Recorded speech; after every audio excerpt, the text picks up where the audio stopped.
Do you ever feel exhausted and burnt out because of your ADHD?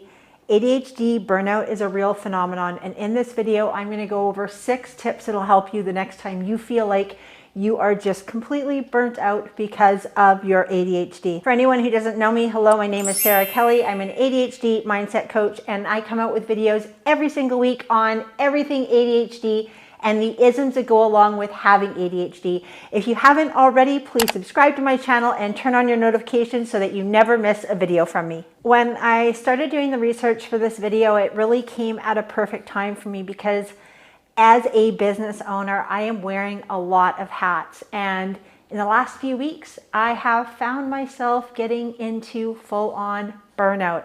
And it has been exhausting. So I'm excited to share these tips with you.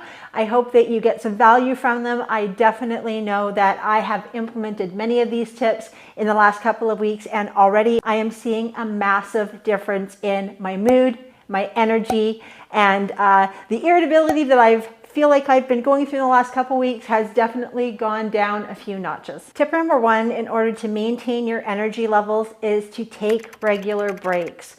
Working in short spurts and taking regular breaks to go outside, get some fresh air, to even just get up and walk around your office, do some light stretching, can really help you maintain your energy levels to avoid burnout. Tip number 2 is something that a lot of ADHDers, myself included until very, very recently, struggle with, and that is maintaining healthy boundaries. So many of us ADHDers fall into people-pleasing tendencies and don't always have the best boundaries. Part of our executive dysfunction is we can be really impulsive, and that can look like saying yes too quickly.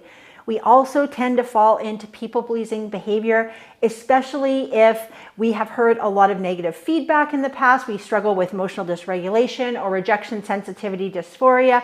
We become these yes people because we don't want to be rejected. And so if we are having our boundaries infringed on, it can really get in the way of maintaining that homeostasis and not getting burnt out. So check your boundaries. And if you want to watch a video all about boundaries and people pleasing, there is a video linked in the description of this video. Tip number 3 is practicing self-care. And I think a lot of times we don't always take care of ourselves, yet self-care is essential for managing burnout.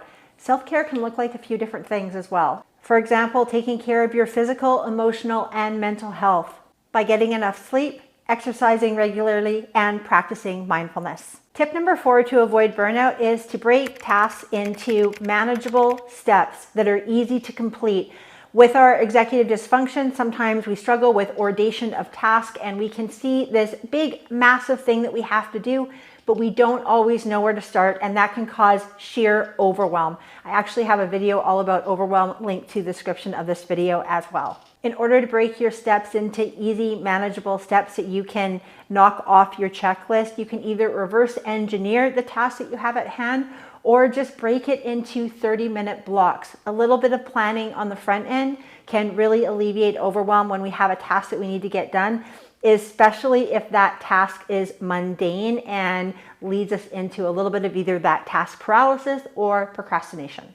Tip number 5 is getting support, and this can be really, really hard for us as ADHDers. Sometimes we are proud and scared to ask for help, but asking for help, especially with the part of our task that we need to get done that maybe is a little bit more boring for us or a little bit more challenging for us, can get us really to focus on our zone of genius. For example, within my own business, I absolutely love researching content for this channel. But what I found is that as I'm growing my coaching business, I struggle with doing all of the things and wearing all of the hats. One of them is posting content to social media, as well as editing videos and researching SEO tags for things like this YouTube video. So I have hired a social media marketer so that I can stay in my zone of genius, and I can have her and her team build my business on the back end so that I'm constantly present and people know that I'm out there, but I'm not wearing myself thin as much nor burning myself out. And actually, it was me hiring this new social media manager that really has taken me out of burnout. Tip number 6 is practicing mindfulness. And for anybody who's been following my channel for any length of time, you know that as a mindset coach, I talk a ton about practicing mindfulness. You can do this in so many ways. A 5-minute meditation first thing in the morning or at the end of the day.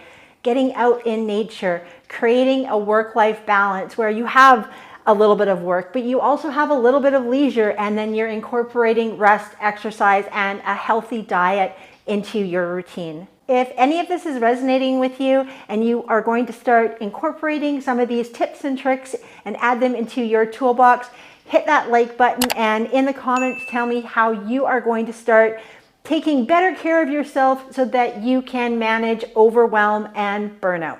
Well, there you have it, 6 tips to manage your ADHD so that you don't burn out or get overwhelmed. I hope you enjoyed this video. Thank you so much for watching. If you haven't already, please like this video and subscribe to my channel. Don't forget to turn your notifications on. As I said, I come out with videos every single week on everything ADHD and the isms of having ADHD. I will see you next week in the next video.